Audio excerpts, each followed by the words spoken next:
why would an AI system use a traditional payment system? Why would AI use Visa or MasterCard? Every time you swipe your card, most consumers get very excited about getting 1.5% cash back. But the piece that they're not aware of is the merchant is paying 3 to 4% to actually do the payment processing. And the consumer is getting, cash back rewards, but the money has to come from somewhere, and it comes from the merchant.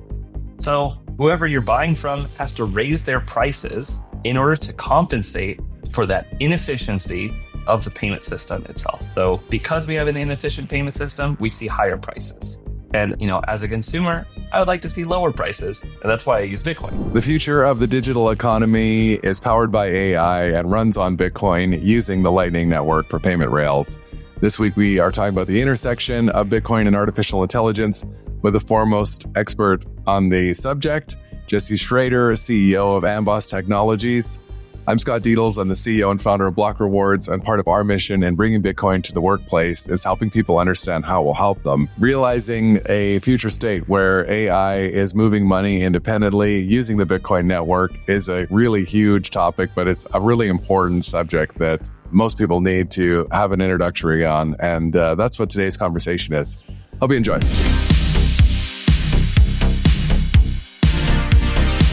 All right, welcome to another episode of the Block Reward podcast. This week we are diving into the emerging intersection of Bitcoin and artificial intelligence with the Lightning Network with our special guest, CEO and co-founder of Amboss Technologies, Jesse Shrader.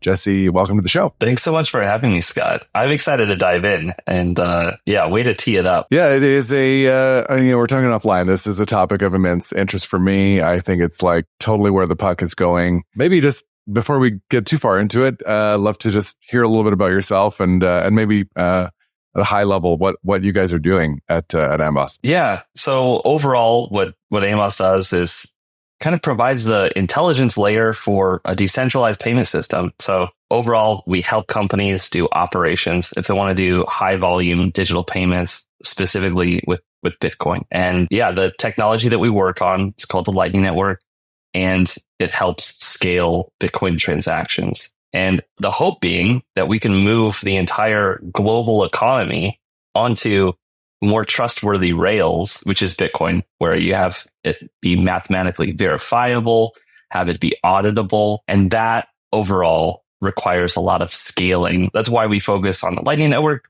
because really it means that you could have an unbounded number of transactions that happen on Bitcoin itself. And that really gives me a lot of hope, because I would love to see our entire global economy be more efficient. So a bit about me, my background is in environmental engineering. And so in that field, you deal in a lot of flows. So one of the things I studied was like wastewater treatment, and actually dealing with flows in that respect is actually very similar to the problems that are faced on the Lightning Network when you talk about liquidity and all of these concepts that are foreign to most people, but it's actually very related to some physical engineering concepts. Oh, that's fascinating. So the Lightning Network, I guess, for people who might be trying to plug into some of the things you're alluding to, it does work very well, very high throughput compared to traditional payment systems, but it's not perfect. And there are some very, I guess, important questions to be solved. And so maybe let's start there. What are the key things today that you guys are really focused on helping address? Yeah, I think one of the pieces is just what size of payments can you actually use for the Lightning Network? And the Lightning Network itself is a debt-free system. So that means that you don't have any of the counterparty risk of a banking system. So diving like a little bit into my background, I used to work in class action lawsuits and handling lots of bankruptcies. So the same building that I was working in handled the Lehman Brothers bankruptcy. And so that it just caused kind of a snowball effect. Like one bank went bankrupt, and it caused lots of other banks to fail as well. So it caused a lot of confusion.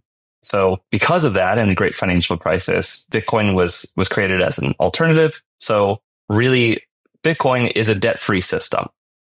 And it requires that you're not creating money out of nothing. So with that and scaling that up using the Lightning Network, you basically have to have all the money that you intend to pay with, and you can't create money out of nothing. So because of that, it's almost like you're using a gift card instead of using a credit card, or always using a debit card instead of using a credit card. And that helps prevent a whole bunch of instability in the financial system. So overall, it's super good. However, sometimes, you run out of money in certain parts of the economy, and that's a liquidity issue. So the Lightning Network runs into liquidity problems, and that limits the size of the payments that are actually possible. So one approach that we took to this was actually the same approach that is used for transportation planning and used for pipe flow. And that's called the max flow. So overall, it's like, how many cars can I route through like a particular transportation network? And like, how bad will the traffic be? Like this is the exact same problem that is in the Lightning Network. And instead of cars, these are payments. And you could think of like, if you were to drive a truck and you've got a very tall truck, you'll have to be aware of all the low clearances whenever there's an overpass. And you need to make appropriate detours to avoid those problems. The same thing happens when you're sending a large payment on the Lightning Network. Sometimes you can't fit through those underneath those low overpasses, which are small channels, small roads paved with Bitcoin, and you need to take an alternate route. So overall, Amboss helps with the routing. It kind of functions like Waze for the Lightning Network, like Waze, the navigation app. So we can kind of alert users to issues that they may face and recommend alternate routes for a payment to take so that your overall journey, your payment journey will be successful and you'll arrive at your destination at low cost and very quickly. That was beautifully said. Very cool. And so you guys are using machine learning and AI. How this works is plumbed with artificial, which is in itself a very fascinating and a point worth sort of diving into a little bit. So how does that part actually work? Yeah. So networks themselves, they use a new type of math. And it's both new and old. This guy named Euler, I think, brought up the idea of like a 7 bridges problem. But okay, before we dive into like the two technicals of it, there's a math that's specific to networks, and it's called graph theory. And that's a type of math that we use to make a more efficient network. Now, kind of like what I was saying with a pipe flow and the max flow and all the transportation planning, basically, it's a very long calculation that you have to do to figure out how, what if I'm at point A, how do I get to point B?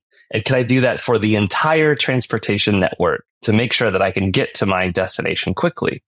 Now, that's what transportation planners basically do. But we're doing it for payments. Now, the calculation takes us a very long time to do and might not scale just like we want it to. I mean, if we want the entire globe to be using Bitcoin rails, how are we going to do this calculation when we've got the whole world using it? So we trained a machine learning model to do this calculation for us and to provide recommendations on where should we build new roads in this payment network. And so this is what the machine learning provides, and this is the output. And so we've been putting out research on that front, and also putting out research on using the analogy, kind of guessing what the traffic is already on that road. And so this is, we put out a paper called Channel Balance Interpolation, but basically it's like, how many cars are already on this road? Will my, payment be able to get through or not? So this is kind of what our approach to making payments work for the globe. And it does involve a lot of math, and it uses a new and growing area of math called graph theory. Okay.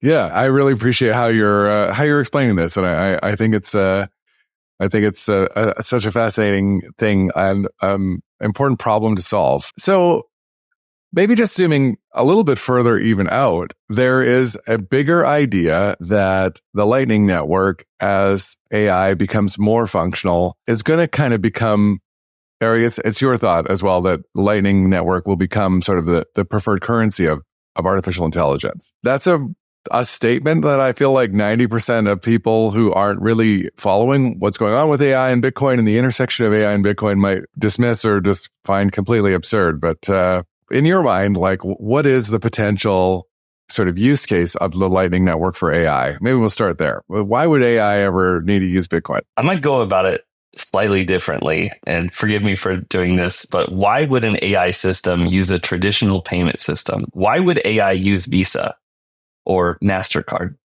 Because every time you swipe your card, I think most consumers get very excited about getting 1.5% cash back. But the piece that they're not aware of is the merchant, whoever they're buying from, is paying 3 to 4% to actually do the payment processing. And the consumer is getting, cash back rewards, but the money has to come from somewhere, and it comes from the merchant. So whoever you're buying from has to raise their prices in order to compensate for that inefficiency of the payment system itself. So because we have an inefficient payment system, we see higher prices. And, as a consumer, I would like to see lower prices. And that's why I use Bitcoin. So the other piece of it is the money doesn't show up immediately. When you use a payment processor like Stripe, Visa, MasterCard, the money doesn't show up until like 2 weeks later. And there's this wonderful thing, I'm being sarcastic, a wonderful thing called chargebacks, where a consumer says, you didn't provide the goods to me, I'm going to reverse this transaction. Now, Bitcoin does not have that function. And it's it's a huge use case for fraud. So people will do fraudulent chargebacks all the time. And merchants, basically, they don't have enough time to fight those chargebacks and the volume of them. So basically, they just cover the loss, and they have to price in that risk that someone will use a chargeback and essentially steal from them. So with that, why would an AI system use a traditional payment rail? It's slow. It has minimum transaction fees, which we didn't talk about. And the transaction fees are very costly. So by comparison, the Lightning Network, it settles usually in under a second, and it works globally. It costs at least 10 times cheaper than a Visa transaction to settle, and it does so without trust. You don't have the chargeback risk. So it's also mathematically verifiable. So those are the properties that an AI system would want. And it also works extremely well for micropayments. How I was talking about a truck being limited by the height of the overpass. Well, if you're doing micropayments, so you've got an ant traveling along this highway, of course it's going to be able to fit under any of the overpasses and, freely reach any of the destinations on the Lightning Network. And that's a perfect use case for micropayments because you can just send tons and tons of micropayments. A friend of mine, Andy Shrader, he runs a company called Distributed Charge. And what Distributed Charge does is allows him to have a computer inside of his Tesla that actually pays minute by minute for the electricity. And it allows any building owner with a car charger to actually charge for the electricity and not take on any of the risk. They're just using the Lightning Network to settle payment for the electricity. So this is where I see payments going, where there's less trust that's needed to be injected into the system. You don't need to trust each other, and you have true machine-to-machine payments that operate at scale at very low cost and works for the globe. I always feel like people sort of interacting with their first Lightning transaction is often a real aha moment for how far this thing has come. And I was fortunate enough to be in El Salvador for adopting Bitcoin in November of 2024, where Lightning, it's not everywhere, but you can use Lightning at McDonald's in El Salvador. And you have this sort of instantaneous settlement. It's really something. It's to use your highway analogy, I always sort of think of the Lightning Network myself as sort of an information superhighway of money. And Yeah, it's exciting to think of a future financial system where money has kind of like caught up to the rest of the way we move information. And I think of it as being like the result of having removed a lot of these obstacles. Like when you make a transaction with Visa, there are all these different layers of institutions in the middle, your bank, their bank, clearing, all these things. And it's this direct, uninterrupted message that just is sort of sent from one wallet to another. It's almost so simple that it's surprising that it's not more obvious to people. It's awesome. I'm in El Salvador right now, and not too far from Bitcoin Beach. So I'm getting to experience it in real time here. And I learned a couple of the folks that have been working on payments have actually been bringing other CEOs to El Salvador and to Bitcoin Beach, where you can use this currency in person, and they get to the aha moment really hits them when you can use it in person without a whole lot of infrastructure that is required. The payments just work, and they work very, very well. Yeah, it's very cool. And it's still so early. I want to come back to this subject of the AI economy and the future AI economy that will run on Bitcoin. And I feel like in early 2025, we're still in this place where, people are using ChatGPT to write their copy now, or, image generation, but it's all it's not fully integrated by any means. But we're headed to sort of like an unknown destination point, probably sooner than people expect. And, what's just sort of your, what does this look like in 3 or 5 years or 10 years in your mind? Yeah, I think overall, if you equip AIs with money, it will naturally put limitations on what the AI can do, because at the end of the day, they have to pay for the compute. The AI system has to pay for the compute to actually run a system. And that compute costs energy. And so we're right back to where Bitcoin is, almost as an energy currency, because creating Bitcoin costs energy, and there's no way of getting around it because Bitcoin has proof of work. So overall, if we're concerned about an AI future, I think there's lots of folks that are concerned. I mean, wow. I mean, this thing is so powerful, and I'm worried that it's going to do bad things.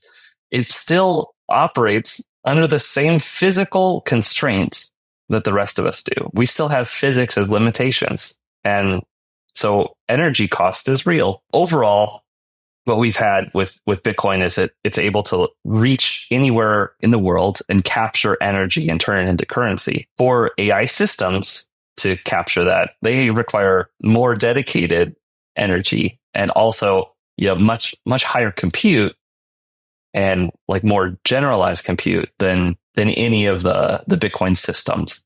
So overall, the AI system will be more limited as far as compute than Bitcoin itself. So it's nice to kind of trace back those limitations, both on physics and on the currency, to provide some safer guardrails for an AI system.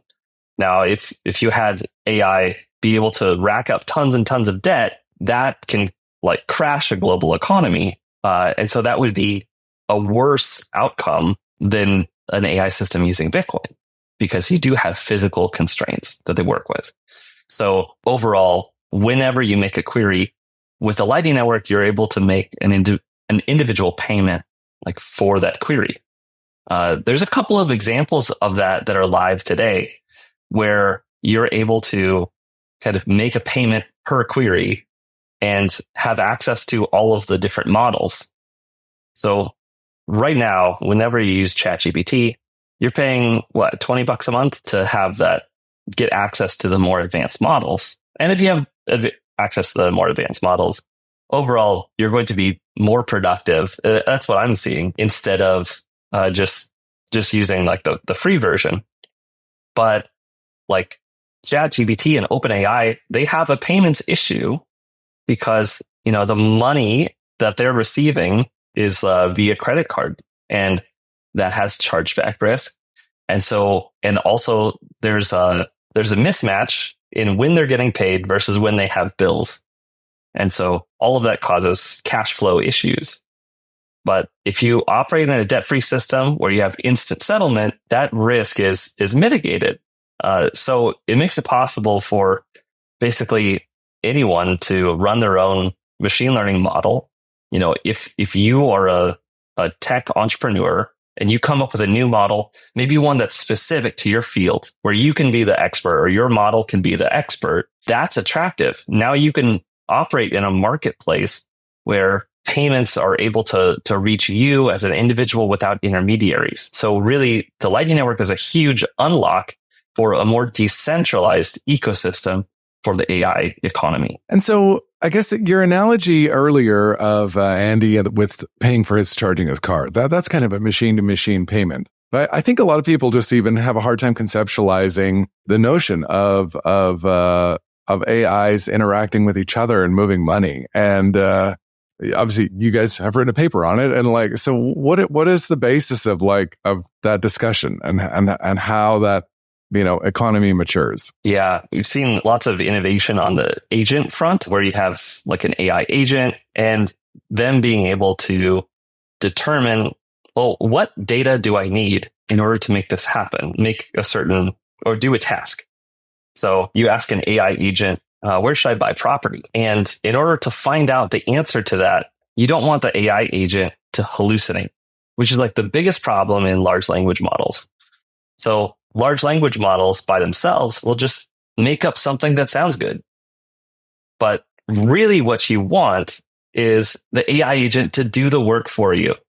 And that means get the data that would be able to inform where you should buy property. So a large language model, can be very conversational and get the required information from you of what you're looking for, and then go and pay for a query to properties database and also external information like what is the climate around this property? What type of weather would you experience? And now how does that compare versus other properties in different parts of the world? And then, of course, there's more and more questions like visa requirements. If I wanted to live anywhere in the world, what would I have to face? Would this be a big burden on me? Now, an AI agent that's able to pay for data like that opens up tons of possibilities for us to really simplify our lives into just a conversational question that we could have with an AI agent, especially one that's able to pay for external data. So it becomes a massive simplification of our lives. I do want to share with you one story that. I just met this guy the other day at the Bitcoin Medellin conference, and he shared with me some of the most mind-blowing uses that I've ever heard of using AI to solve a human problem. And he shared with me that he had recently had a heart attack and had a whole bunch of tests run after the heart attack to find out, more about it and kind of identify risks. And the results came back in the form of a 170-page PDF document. Now, he understood next to 0% of that massive document of data, but he was able to upload this PDF document to what's called a RAG, which is able to essentially enable a large language model to go through this information that's in the PDF. Now, normally what people would do is say, give me a summary. What are the key highlights? But he took it one step further. He said, create for me a script of two doctors discussing the results and going back and forth. And so he created the script and then he turned it into a podcast that he could listen to and also ask additional follow-up questions, to this document. So he's able to just take an afternoon, listen to a podcast about two doctors discussing his test results for after his heart attack and discuss the different risks and treatment options. So that's the type of creative use cases that I think is really underexplored because we love to receive information through a podcast because it's conversational and we're able to learn something, while doing our manual tasks that maybe could be automated in the future. But overall, it's part of enjoyment that we can learn something and take some time. Yeah, it's amazing. I've seen people use those text to speech and to create a podcast. It's a really interesting application. And there's this bigger idea with AI, right? That as AI gets better, and you sort of talked a little bit about this earlier, touched on it, where, when AI is doing the coding, it's like we might actually sort of be at the end of web pages or interacting with UI in the way that we've grown up with the internet. And like the future might actually just be people directly interacting with these AIs and having them sort of do the queries as you're explaining. Yeah. I mean, I guess some experience with that being in Latin America, I think it's not so much in the US, but everything in Latin America is WhatsApp.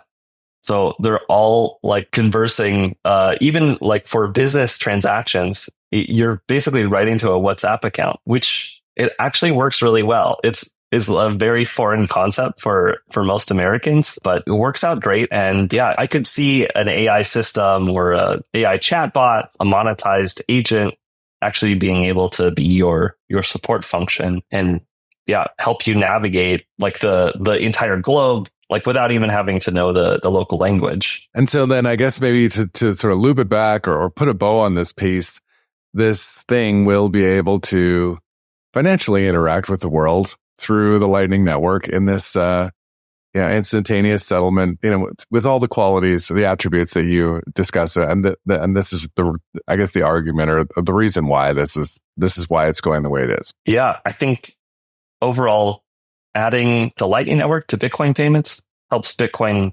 scale to serve global needs without a whole bunch of external risks. And then Lightning Network sets up AI to be, much more safe for us to use, as well as, being much more efficient and not carrying external risks, introducing debt into the system, and overall being able to operate very efficiently. That is thinking and ties us back to physics at the end of the day. It's a funny thing I find for, people who are trying to parse all this information about Bitcoin, and it's a huge topic. There's in kind of the broader or the adjacent space of crypto, there's also a really funny like ignorance around Lightning or like a lot of the maybe innovation, and I'm air quoting for people who are just listening on audio, does tend to totally ignore what Lightning can already do now. And that's just a funny, why do you think that is? I mean, I have my thoughts, but maybe just your thoughts on. Yeah,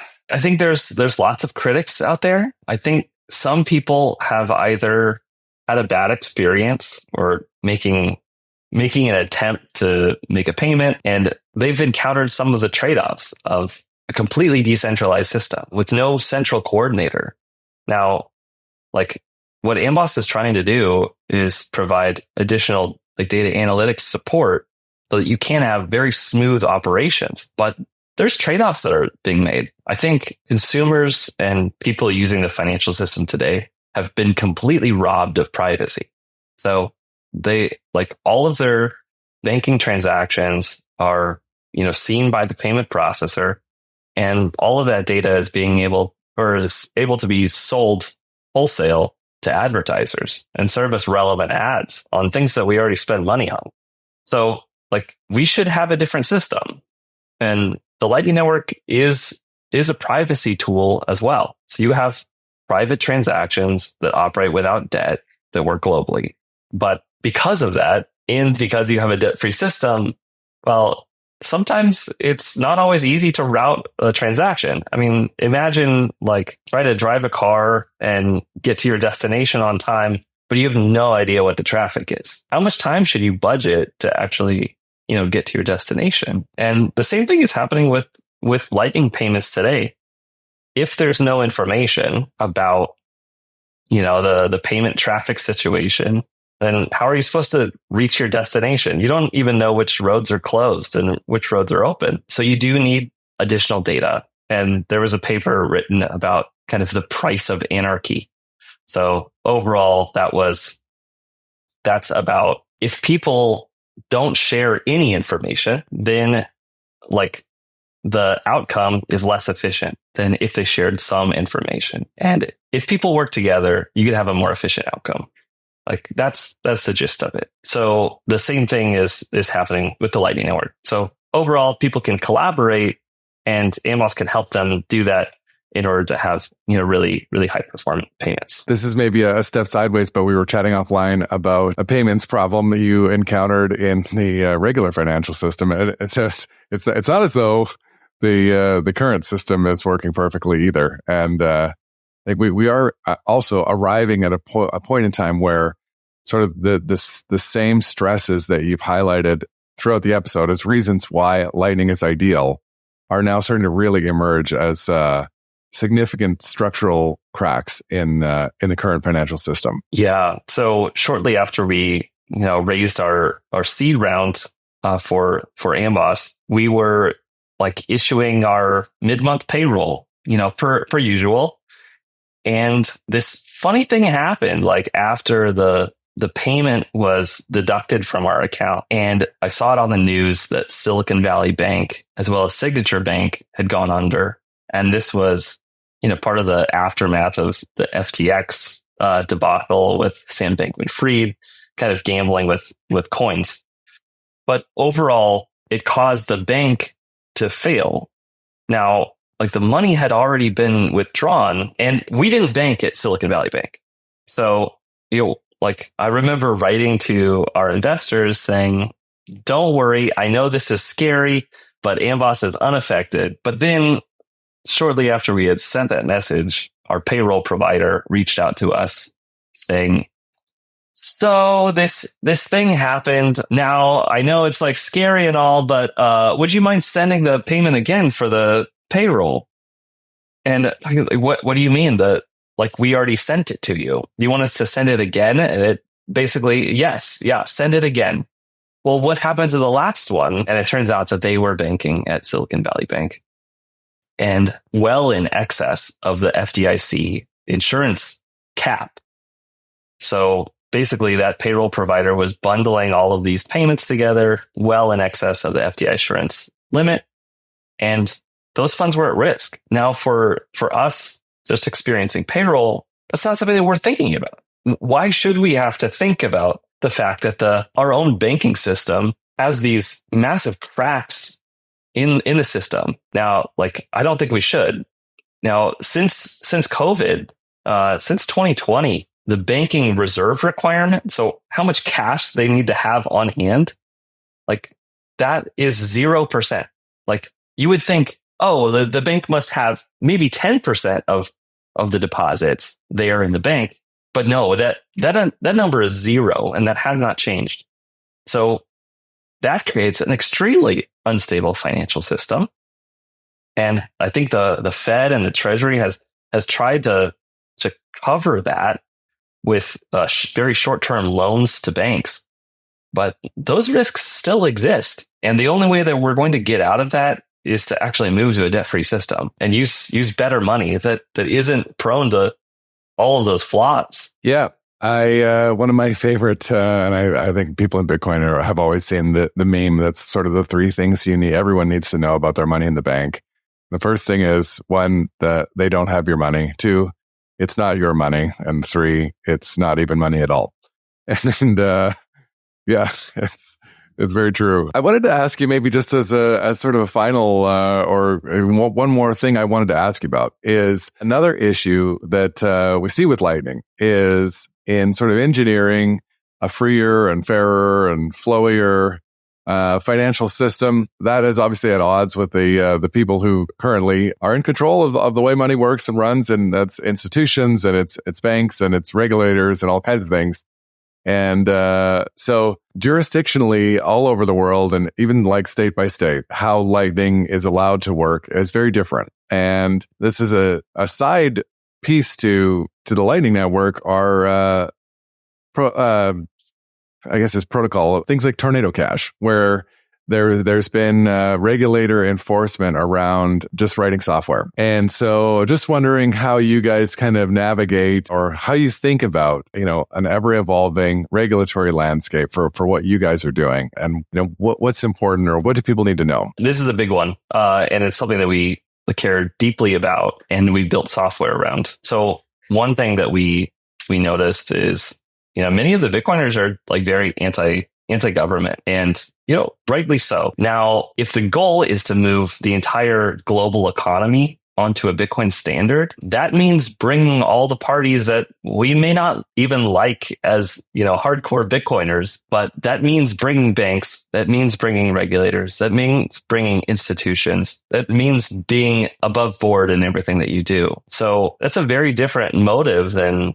for consumers that are, looking for privacy and for low cost transactions and kind of an open financial system. But really, like, Bitcoin is for enemies here. And so, like, even the people that we don't like, if we want Bitcoin to succeed and we want to have a better global financial system, it means bringing on folks that as consumers, have historically been the enemy. But we want them to be on a more honest financial system. So some of the software that we've built is actually for risk management for institutions and for like high net worth individuals, that they can actually place some guardrails on what they will participate in and what not. Because overall, like, it's a bad thing when Bitcoin is used by terrorists, and then anybody that uses Bitcoin is now a terrorist. Like, that's not how it works. I mean, bad things happen on the internet, but that doesn't mean that every internet user is doing bad things. So how are you supposed to kind of like create a firewall around, your institution's activity so that you aren't exposed to these external risks of people doing nefarious things with money? Like currency, money is for everyone, and that includes people that do bad things. But that doesn't mean that your business should be wrapped up in that. And so we've created a program called Reflex, and that's for businesses to kind of ring fence their operations and do like risk checks that are configurable based on your jurisdiction. So like everyone has different rules. The legal structures are changing around Bitcoin all of the time. So we help businesses apply whatever business rules they have to their financial system and their payment operations so that they don't get wrapped up in the latest news piece that is a hit against Bitcoin and Bitcoin payments, people using private tools. Like overall, a business should be safe to use better financial tools, and like what steps need to happen in order for them to ring fence their operations. So overall, that's a business tool that we provide outside of all of the operations support that we do to make Lightning payments happen at scale. Very cool. And maybe just if you had to guess, obviously US now has a sort of a 4-year window that looks to be very politically, pro crypto for sure, but hopefully pro Bitcoin and Lightning. What would you hope to see domestically in the US over the time of that term? Wow. I think one of the best outcomes would be kind of to do nothing. Just let us be. I think like as this system goes on, we become, Bitcoin is largely self-regulatory. It balances its own things with economics and with physical limitations. So I would like to see some freedom to experiment. And I think allowing the community itself to be more resistant to like the latest scams and meme coins. And it's time for us to level up our security, and nothing makes you think about your security than Bitcoin itself. I mean, nothing before has motivated me to learn about cryptography and about, protecting my personal information until after I got into Bitcoin. So it was the orange pill is a pill to level up. Yeah, absolutely. Really enjoyed this conversation, Jesse. I want to thank you again for coming on. For our listeners who might be interested to learn a little bit more about you or your work, or is there anywhere you want to point people specifically? Sure. I'm active on X. You can follow me at Justifer_BTC, and you can learn more about my company, Amboss.tech, on the internet. Very cool. Well, we will be following your guys' progress with great interest. And thank you again. And if you're listening and you made it all the way to the end of the episode, I want to thank you as well for tuning in, and hope to see you next week. Thank you so much, Scott. Thanks for listening to this episode of The Block Reward. We're trying to do something different here, creating accessible conversations meant for people who aren't obsessed with Bitcoin. If you found this episode informative and engaging, hit that subscribe button to make sure you stay updated with future episodes. Your feedback matters. We'd greatly appreciate it if you could take a moment to share your reviews and help us with our goal of creating Bitcoin content that is simple and easy to understand. Bitcoin has an important role to play in the future of finance. It will change the way we save, spend, and invest. Discover why Bitcoin offers a game-changing opportunity for forward-thinking employers by visiting blockrewards.ca. BlockRewards' mission is helping Canadian employers implement strategies for integrating Bitcoin into compensation and benefits, supercharge your recruitment and retention strategies, and help your team members plan for the rising cost of living by rewarding their work with the hardest money ever invented. Special thanks to our top sponsor, Paramount Employee Benefits Consulting, Canada's only Bitcoin forward benefits and pension advisory. For more information, find them at paramountbenefits.ca. Big shout out to Podigy, our production team that makes all this possible, and BMX Escape for producing our music. Bitcoin is an expansive and dense topic many people walk away from early. To Bitcoin enthusiasts looking for that podcast they can share with friends, family, and colleagues, one they'll actually listen to, we hope that is us. The content of these conversations is meant to be provided for information purposes only. Nothing here is investment advice. Bitcoin is a big topic. Be sure to do your own research before making any personal financial decisions. Thanks for listening.